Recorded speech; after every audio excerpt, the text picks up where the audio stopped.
Javier Antich is a networking and telecom industry veteran. Today, Javier is exploring the art of what is possible with Anetta AI and previously held positions in product management at Nokia, Juniper Networks, and Selector AI. Javier is also an accomplished author and recently published Machine Learning for Network and Cloud Engineers. In this conversation, we discuss some common misunderstandings surrounding artificial intelligence and machine learning, the evolution of automation, various learning techniques, and the vital role that data plays in the accuracy of different AI models.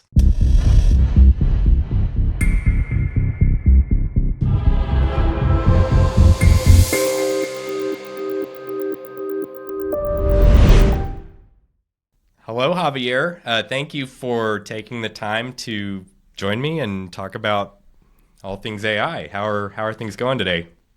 Doing great. Thanks a lot for having me. It's really a pleasure to be part of your show, your event, and looking forward to it. Awesome. How's the weather there in Valencia? Yeah, it's still pretty warm, pretty enjoyable. Today, very windy, but it's still we can still enjoy good weather here.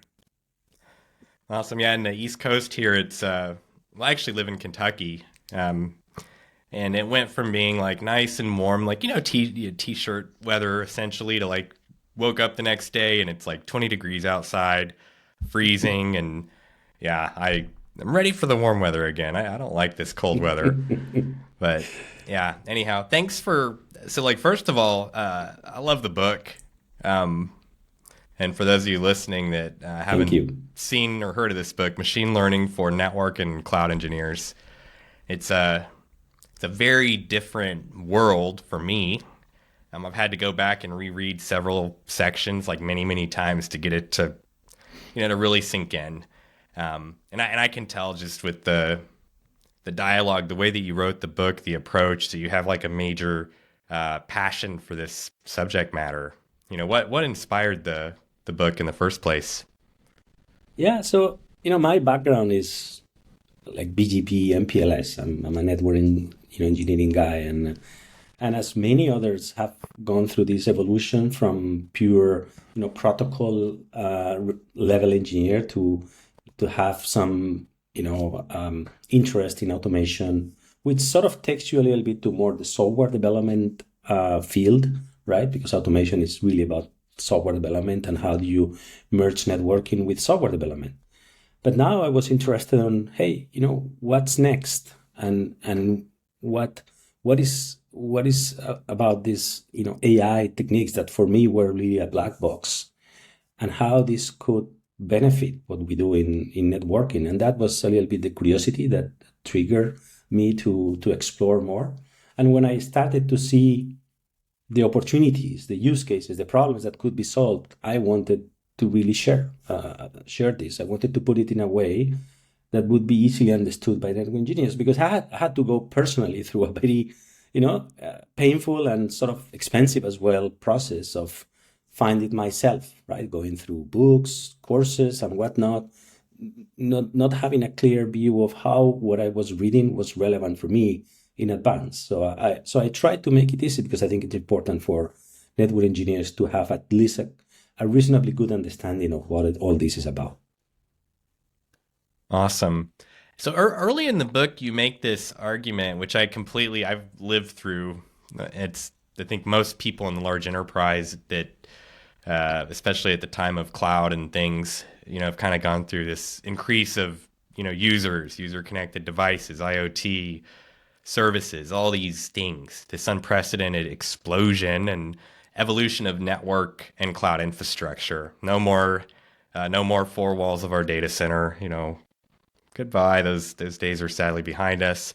And I believe you referred to it as the perfect storm. In that network and cloud engineers are working under so much pressure. I know that when I worked on the enterprise side, there was tons of pressure and very highly complex environments with lots of different brownfields and things. And you're doing more with less. So less human hands to go around. And one might make the argument that many of these environments are, assembled very fast. They might be over-engineered. And one thing I wonder is, instead of looking at heavy automation and AIML to keep that ship afloat, is it worth going back and re-examining these environments and trying to simplify them, at least before sending everything to the black box, as they Yeah, say? What do you I think? think that argument is really valid, but the reality is that we only see sometimes that that perspective, you know, um, in hindsight, right? Um, when you have to deal with your daily challenges, you have to deal with pivoting to different technologies or different types of events, different changes in requirements.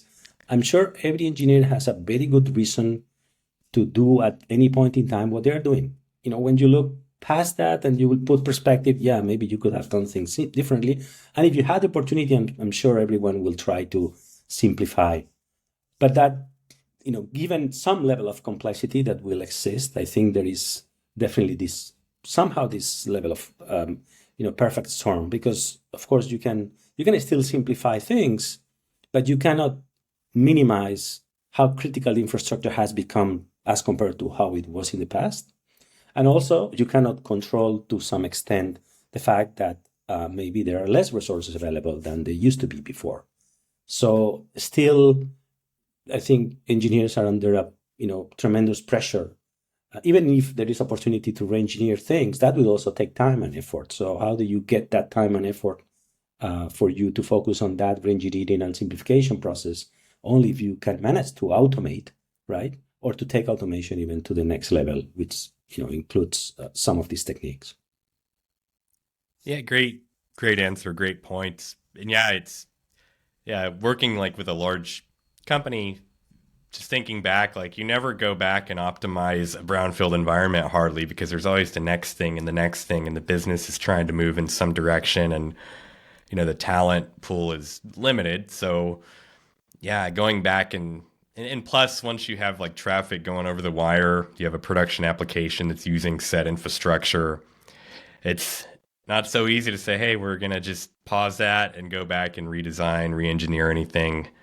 And brownfield's definitely a large challenge. To describe the evolution of like this automation thing, you described the current era, like the era that we've all sort of grown up in, is like automating actions, and then looking at a future of automating decisions. It also sounds like the kind of phrase that enterprises might latch onto to justify these large transformation initiatives that they do, these 8-month projects. So as we both know, automation in the enterprise, at least in networking, ask the Network Automation Forum. They're asking that question too. It's been pretty Mm-hmm. slow. Do you see this future of automating decisions as an outcome of possibly like new platforms that vendors are producing and enterprises merely consume and operate, or is the enterprise getting in on that action as well? Well, I think, like with the current automation, there will be both commercial products, commercial solutions coming from vendors, and there will be also the opportunity for do it yourself based on open source technologies, different components and their, people's expertise to try to explore and experiment with some of these techniques. I think, to your point of this, is this like a big theme, but how real it is, also comparing the fact that, yeah, to some extent we definitely agree that automation is probably not where we thought it would be maybe a few years back.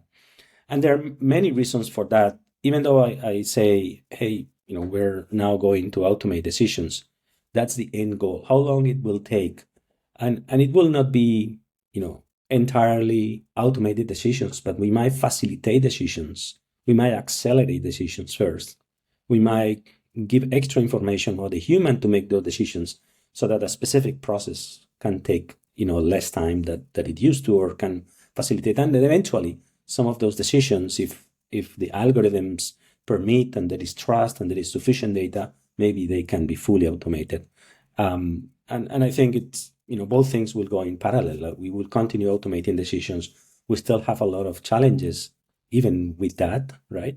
But I think there's also opportunity to start exploring more and more what do we do with the data that we are collecting, and how do we start leveraging that data and algorithms to augment first what the humans can do, what the operators can do, and then eventually to automate some of the decisions.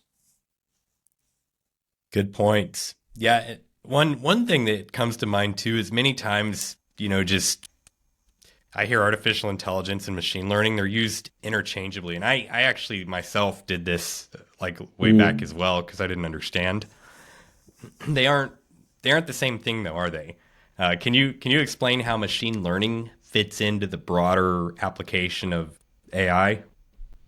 Yeah, that's a good question because we hear very frequently, "Oh, that's ML, but it's not AI." Like if AI was something super, magic, or AI. It's a lot of different things.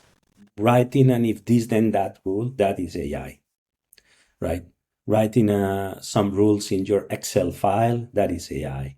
So AI, it's basically anything that tries to any technique that tries to sort of mimic or imitate a human behavior, or make a machine imitate a human behavior.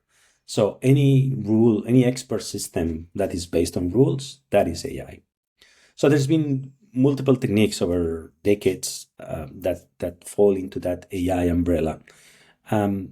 Now, what we are mostly talking these days, right, and most of the discussion is focused around, is machine learning. And it's because machine learning are those techniques within the bigger AI umbrella that imitate human behavior based on data. They learn from data and somehow use existing or new data. There are so many different techniques for that to produce that outcome, which is maybe a decision, which is a prediction, things that we expected maybe the human to do. So ML is, for practical purposes, a subset of the broader AI concept. But then people will argue different things. But strictly speaking, from a formal definition of these terms, that's what it is. So everything that we're talking about these days, of course, everything ChatGPT and whatnot, that is machine learning and that is AI. Awesome. Yeah, really good explanation there. Another thing, on the things that I'm hearing, there's so much out there now because everybody's writing or producing some videos on AI, and they're just trying to do that.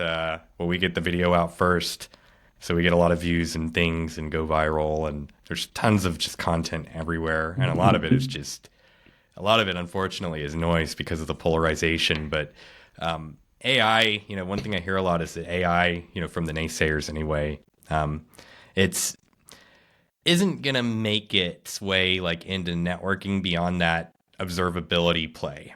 One thing I'm glad you highlight in your book is how your data that is generated from your IP networking or even like a Kubernetes cluster is not so special, or different from other industries and other applications.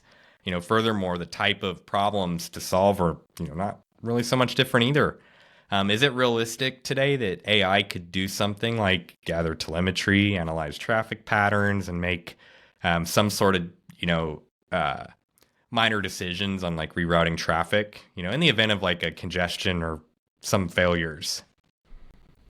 I think there are definitely some challenges to the applicability of AI in our field, but no different fundamentally to the applicability in other fields. And those main challenges come from the fact that everything in machine learning, right, all the techniques in the context of machine learning are in some way statistical, or in all ways statistical.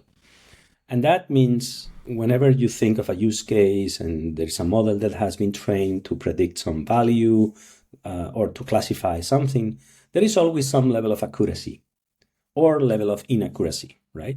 There is a probability that the system will fail, will not produce the right, outcome. We need to live with that, and we need to understand that that cannot be changed. Even if you train a system that is very, very good, very, very accurate, you have, great data, you're going to have, let's say, a 99.9% accuracy. That's a great model. But what that means is that 1 out of 1,000 times, it's going to be wrong. So we need to make sure that we are ready for that. And not only to deal with the mistake that the model might have, which that might have some impact, but also to deal with the question, why did it make a mistake? Can we explain that mistake? Can we do something to prevent that mistake in the future? Those are perfectly valid questions for someone that is, let's say, for a CTO or a CIO that, maybe his or her team has introduced on the network some type of machine learning based solution, and there was an error because of that. It's a natural question. Why did it happen? So I think there are definitely some challenges to deploy beyond what you call observability, which is mostly read-only, right? You read and then maybe make some observations around what you see or have some good insights. But if you want to close the loop and take some actions automatically based on those, what the algorithms are telling you, we as an industry, technically and even culturally, we need to evolve to first to understand that the systems might make mistakes. So we need to build the systems and the process around it to embrace that fact. And second, we will also need to work on how capable are we to explain that the model made a mistake, right? Because that will also be part of how do we build trust around it, or how do we make sure that we don't lose all that trust at once. Those numbers honestly don't sound too bad. So when I was actually working in the enterprise, if you could go through and have like just one bad change out of 20, like especially when you're dealing with some like colos, traffic engineering, you're lots of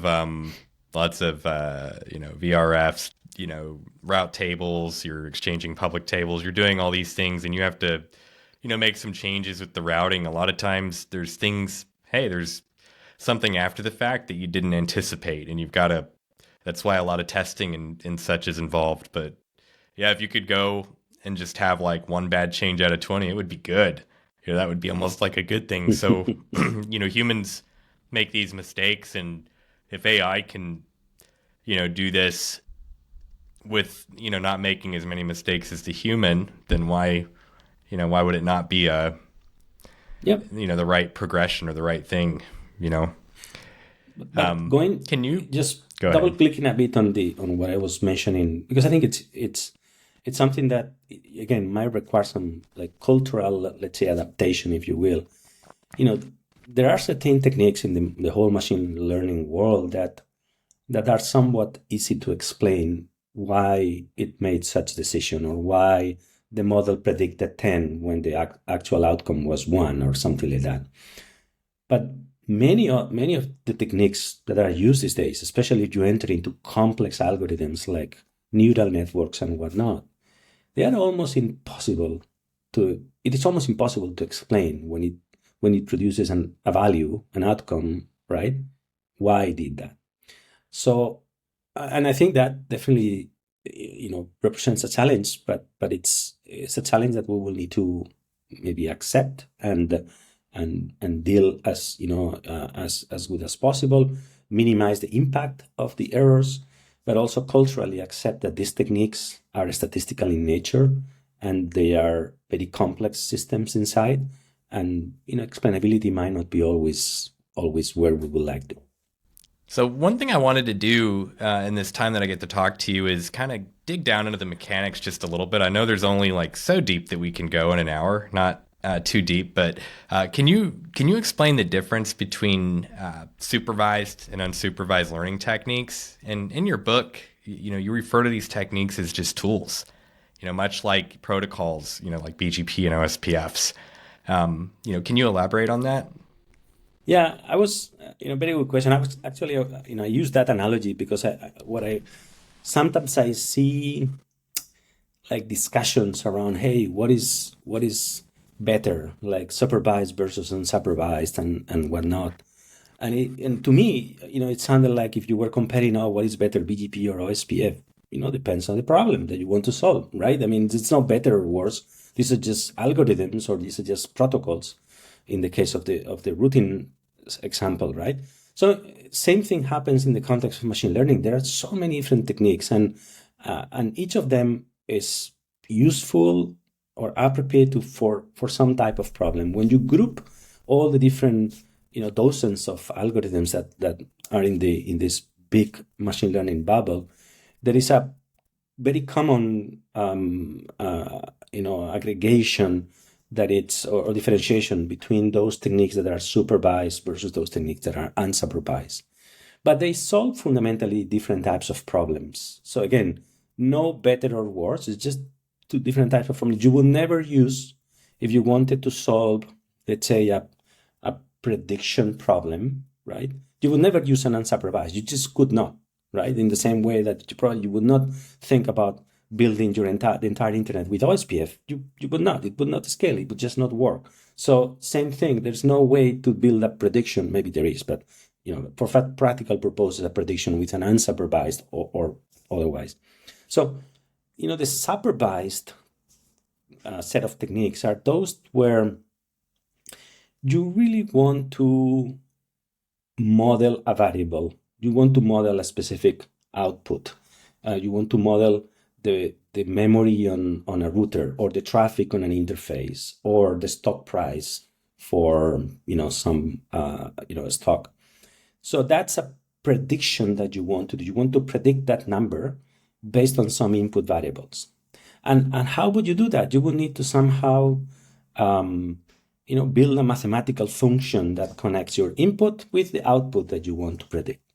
Because there is no way to analytically build that mathematical function. It's probably too complex. What you do is to approximate that function. And how do you approximate?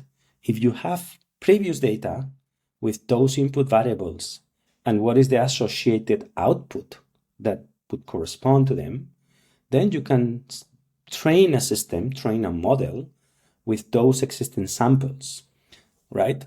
To basically approximate that function that you would like. That is the process of supervised learning, because you have data and you have labels. The labels are the numbers that you want to predict. Maybe it's the probability of something, or maybe it's like memory on a router. That's basically the scope of the supervised techniques. Whereas in the case of unsupervised, the assumption is you don't know much about the data.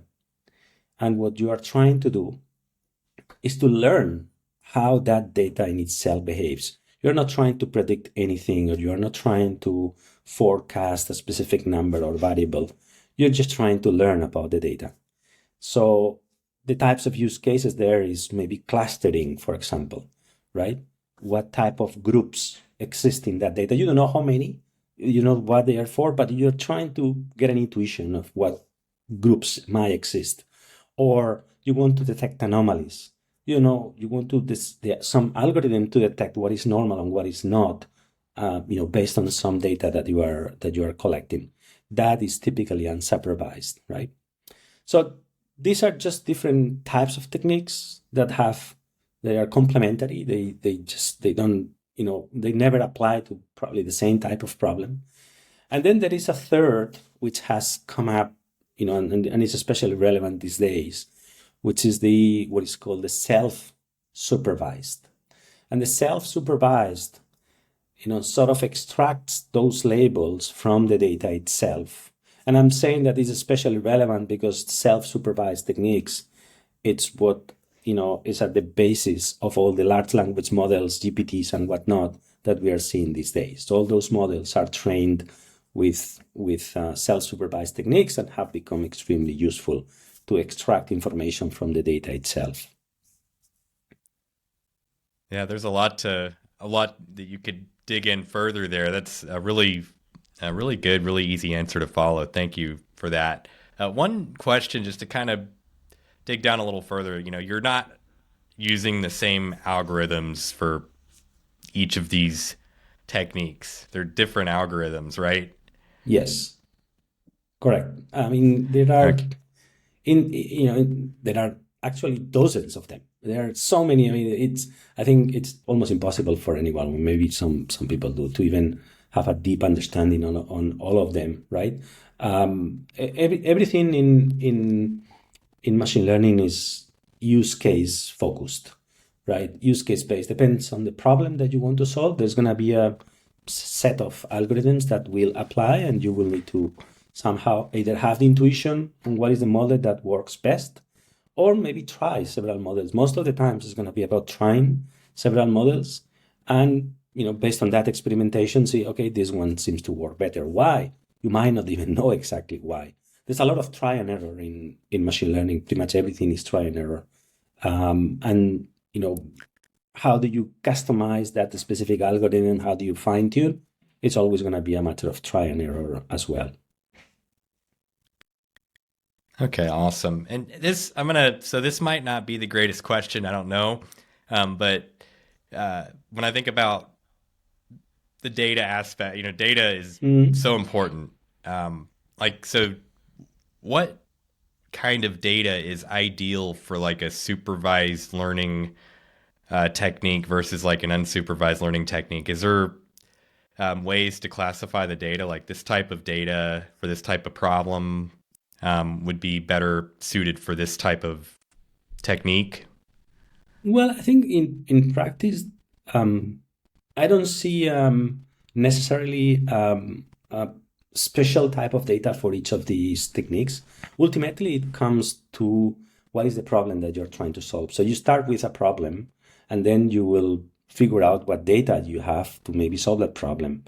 If you have the data that you can use, or maybe you can build systems to collect that information, then maybe you might apply a supervised technique. If maybe you can have those examples that will help you predict that variable that you're interested on, maybe you just might need to use an unsupervised techniques to explore how the data behaves, or something like that. But I don't think there is any specific type of data that is more suitable for either supervised or unsupervised. What is for sure is that any of these techniques, with very little exceptions, but any of these techniques ultimately needs to work with numbers, right? That's what algorithms know about, numbers.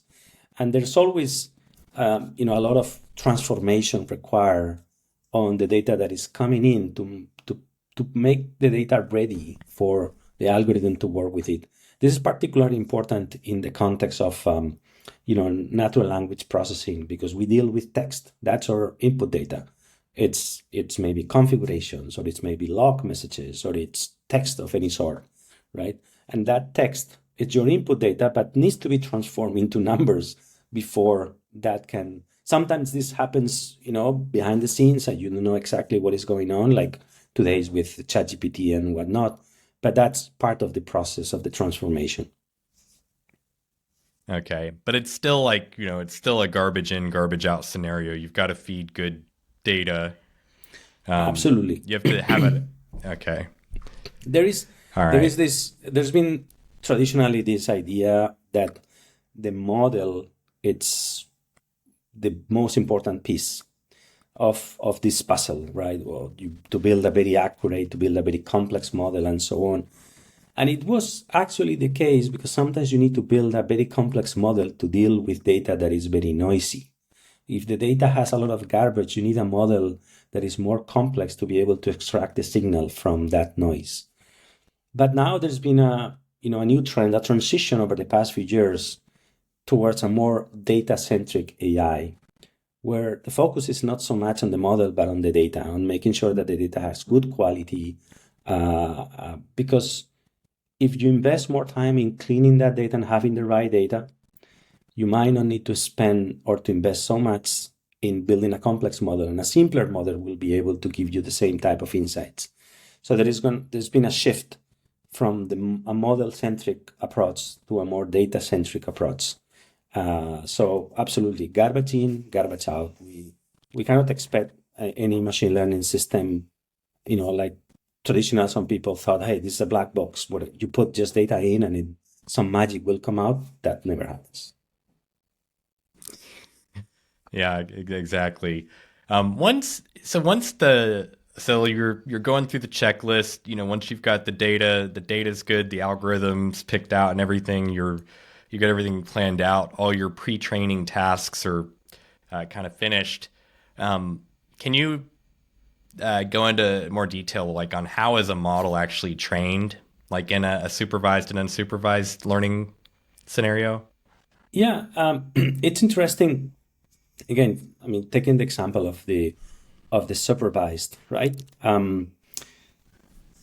Any model, I mean, with their own specifics of different techniques, whether are neural networks or any other maybe less sophisticated technique. Ultimately, it's a model that has some input variables, right? And you want a specific output. So what you do, the whole training process is, okay, this model has a specific set of parameters inside that I don't know what values they should have in order to behave as the function that I want it to approximate. But because I have these 100,000 examples of input variables and output, I'm going to run all those examples through my model with these random parameters that I will initialize it with. And that will probably produce garbage as an output, right? Because there's no way a random model will produce the output that you want. But that output can be quantified. The error of that output compared to what you wanted can be quantified. It's a number. There's a function that represents the error. So through different mathematical mechanisms, gradient descent and some other techniques, the continuous iterations of that training process through that model will basically update all those different parameters in a direction that will hopefully minimize that error that you get at the output. Eventually, when that training process has gone through many iterations with your data, you might get to a point where the error is very small. And that means, given the data that you are using to train your function, your model, it is really predicting somewhat accurately that given your input, it is producing the output that you wanted. Now, the question is, if you now show different data that the model has not seen yet, will it produce the expected value or not? That's the ability to generalize, right? That's the scenario where the model has really captured the internal patterns in the data, how it really behaves, and is able to replicate, to generalize to unseen data, right? So that's kind of the way, when we talk about training a model, how it works.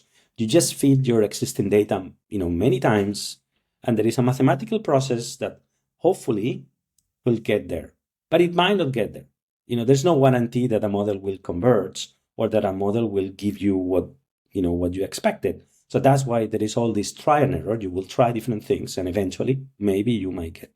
So that's the sort of the supervised. You do train a model. The case of the unsupervised, there are several techniques as well, but they are in all cases different. When it comes to clustering, for example, being able to identify different clusters in your data, there are different algorithms, and they all will somehow try to find, what are those samples in your data that seem to be closer. Whatever closer means, it might be, Euclidean distance, right? As we know more traditionally, or there are other types of distances that can be used. So, but in all cases, it will use the data to identify all those clusters and be able to maybe to extract that insight, or maybe anomaly detection. It will be able to learn what is normal and what is not in your data. So the unsupervised is a little bit different depending on the use case. The supervised is mostly what I describe in the scenario of having a model, training the model with all your different samples and the targets, and be able to minimize that error to a point where you have a system that is accurate enough to represent the data that you wanted. Let's say to predict the memory on your routers based on maybe the number of routes, the number of VLANs configured, the number of interfaces, and maybe something else. If there is a function, if such function exists, which might exist or might not, right?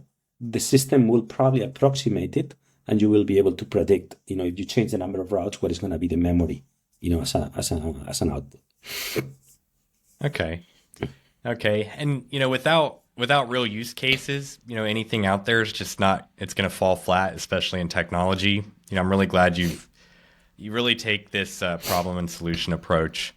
Do you have any like use cases that stand out for supervised and unsupervised learning techniques? Like, I actually don't know if it. So now that I think about it, I don't know if I read this in your book or if it was something else I was reading, but like the application of like AI ops and a lot of these AI ops platforms are largely unsupervised. I think it might have been in your book. I can't remember, but yeah, any thoughts on that? Yeah, most of the use cases in the context of observability, they tend to be unsupervised, but there are also specific cases where not. But the reason for that is I'm trying to think a little bit of what is the underlying reason. Every network is different. We always call it like every network is a snowflake in some sense. And the consequence of that is that it's very difficult if I take, let's say, if I take data from a customer and then I build a model to predict some kind of variable, maybe the traffic or maybe the memory utilization on that network. If I then try to extrapolate and use that model in some other network, very likely it will not work because every network has fundamentally different, frequently, different approaches, different design criteria, and probably the model or the data that might not work directly. That means most of the techniques that are being used in the context of AI ops are, and observability are to detect anomalies, for example, or to identify clusters or things. And when you identify clusters, you might also identify, hey, what elements are, separated from the clusters, which might represent also outliers in some sense. Outlier detection is a frequent use case. So, still, like forecasting or predicting a metric that is relevant in your network, like predicting memory utilization or predicting the probability of a specific type of failure. All those are supervised techniques because in order to predict a number, whether it is the probability of a failure or whether it is the memory utilization, next week or the memory utilization based on some other, variables, that is, inherently supervised. But most of the times, those use cases are reasonably complex to address, not because algorithmically they are complex, but because it's complex to get that data. So usually, we start with maybe the low-hanging fruits, which are in the realm of, anomaly detection, clustering, outlier detection. That's probably what most of the, maybe vendors are at least initially addressing. Gotcha. So I imagine there's a very extensive, in-depth evaluation process for each of these techniques, like the um, feedback loop of some sort, I guess.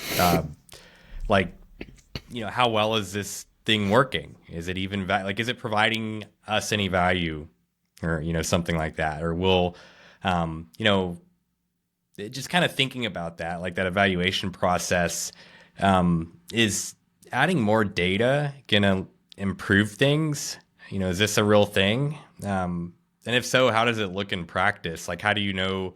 Because that just seems like you'd want to feed new and additional data to optimize it, or maybe I don't know. What do you think? Yeah, actually, that's a very good point.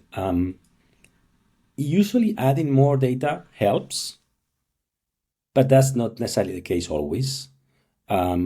Ultimately, what matters is the quality of the data. If your data is not relevant, the fact that you add more to a particular problem will not necessarily improve your chances to solving that.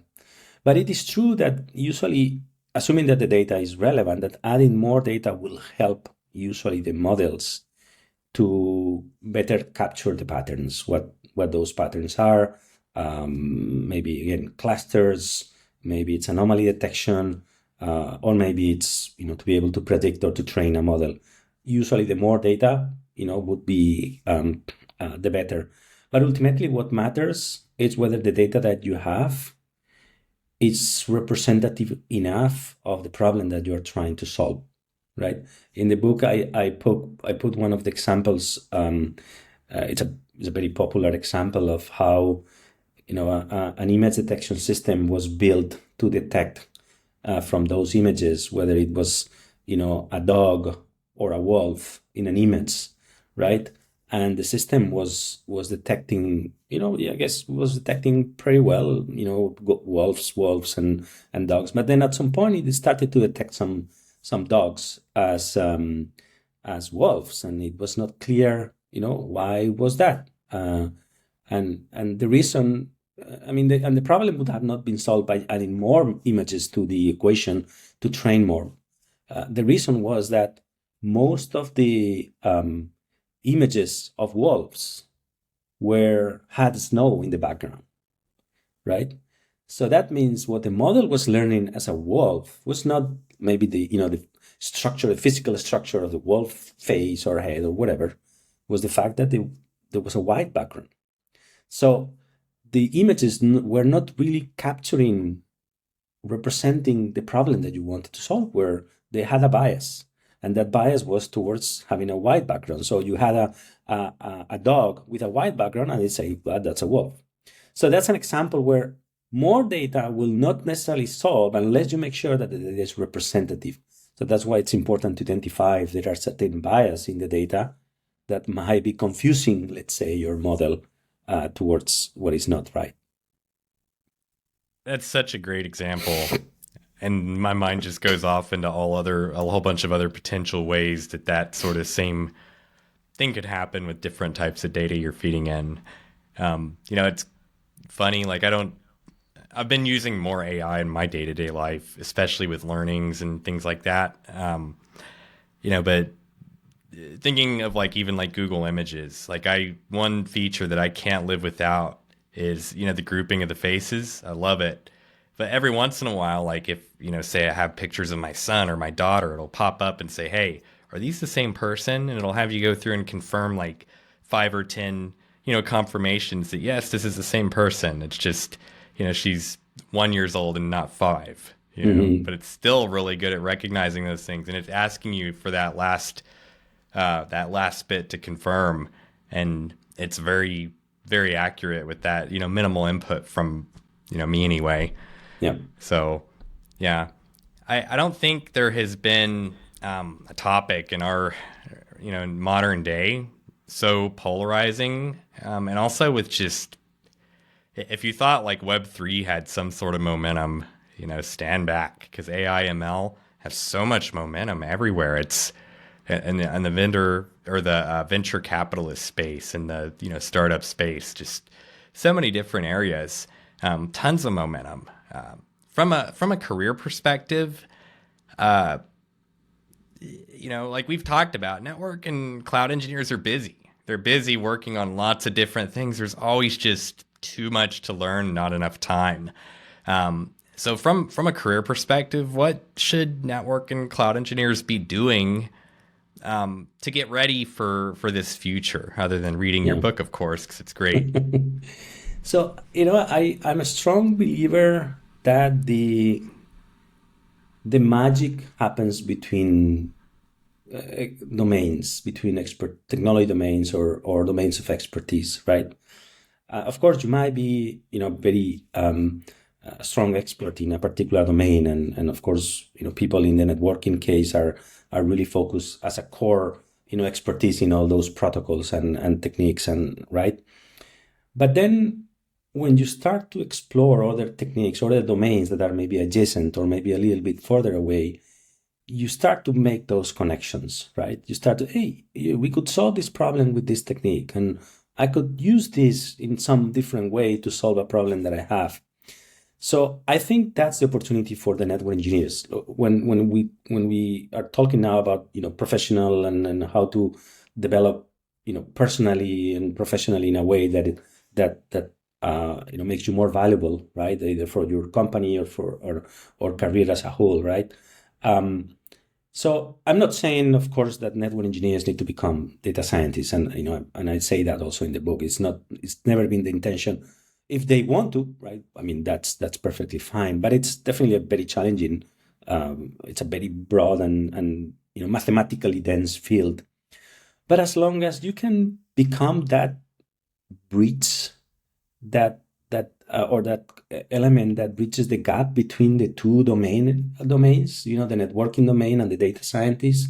If you belong to an organization with maybe there is a data scientist team, and you are all figuring out, okay, how could we improve our network, or how could we improve our business with data science? But hey, the data science guys, they don't know about networks, and they probably don't understand what type of challenges. They do understand about algorithms, and of course they are experts on that. But at the same time, the network guys, you understand about protocols and the network issues, but you don't know what is the art of the possible, right? What type of problems could we even solve? If you become that person that connects the two worlds, you're much more valuable individually. So I think, and especially you will start to see opportunities where others might not, and you become the driving force to make some of those opportunities happen. So I think personally, again, not saying, hey, you need to become a data scientist and start building models and whatnot, but just the fact that you understand and you can be that bridge that connects the two worlds, I think that's very valuable. Yeah, great answer. And I know one thing from reading this book actually that it sent me down a rabbit hole was um, a lot of the data science stuff and Python specifically, like you're using pandas.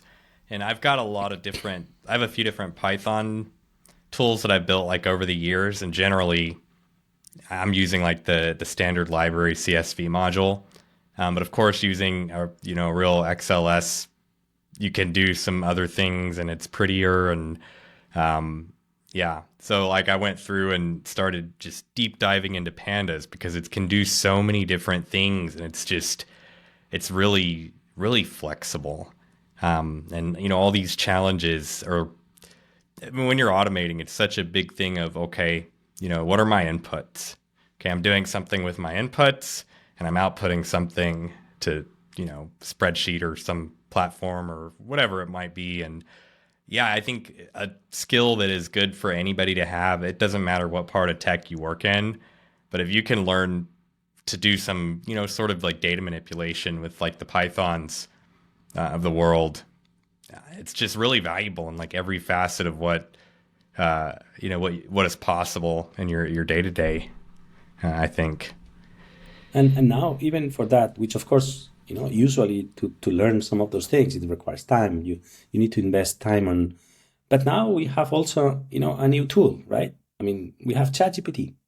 So even if you don't know some things, you have now a sort of development partner that might help you, maybe, in those small projects that you have, ideas, you might not know exactly how to do it. Okay, ask ChatGPT.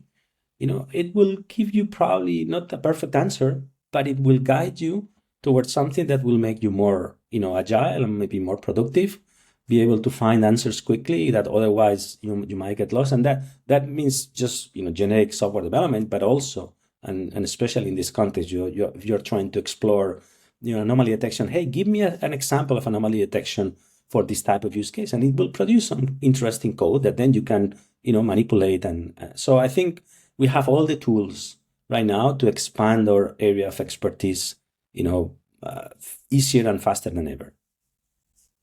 Yeah, I started paying for Chat GPT-4, and I'd refactored some of these tools from the .csv to pandas, and I was getting stuck on like I was doing some work across like different cloud providers, this giant spreadsheet and things, and I got stuck on the Azure side trying to do some things with the data.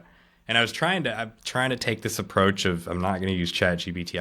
I feel like learning like how you get to the answer is pretty important. And I still Mhm. am in that camp where I really want to like learn the hard way, but I got stuck and I don't have unlimited time anymore. So I fed it into the Chat GPT machine and it spit out an answer. And by golly, it was right the first time. It worked like a charm. And Yeah, it's very, very useful. Uh, yeah, like you said, it doesn't give you the perfect answer, but it gets you pretty close a lot of the time. Exactly. So, where can so first of all, thanks for coming on. This has been a great conversation. I've learned a ton. Where can people find you? What social media and things do you partake in? Primarily LinkedIn. That's where I like to share, my findings, my, research work, and ideas and whatnot. So yeah, LinkedIn is it's my main interface, let's say, to the industry these days. And you also, I just wanted to point out, you have your own startup now, right? Or you've gone off your own and Anetta AI. Yeah, I'm exploring. I've been exploring some ideas around, what not just ML, but in particular LLMs, right? And I think there's definitely a lot of potential, in my opinion. And as a result of that exploration, I built this concept of, Anetta AI, which is really taking LLMs into the next type of architecture, which are the autonomous agents, right? And autonomous agents basically, are complex problem solvers where we've been talking in our industry about intent-based management, right? For many years, where we would usually say, hey, you specify the what, but the how, somehow the system figures out. But that somehow the system figures out. It's a person that somehow needs to code a rule to translate that. So now with agents, you can really express an intent, and the agent with its own, let's say, intelligence can actually translate that into an actual plan and execution. So I started exploring that, and that's been what I've been building so far. And I don't know what it will take, but it's been interesting so far, and I've got good feedback. So I'm spending a good amount of time on trying to improve it and see what's the art of the possible with this. Awesome. Yeah, I'll put a link in the show notes to the site. I love how I think you label yourself as the chief everything officer. Yes. I thought that was funny. I got a good laugh out of that one. That's pretty funny, along with Chat GPT there for your team. So Correct. yeah, good stuff. All right. Well, thanks for coming on, and yeah, looking forward to getting to meet in person at this network automation forum. Should be fun.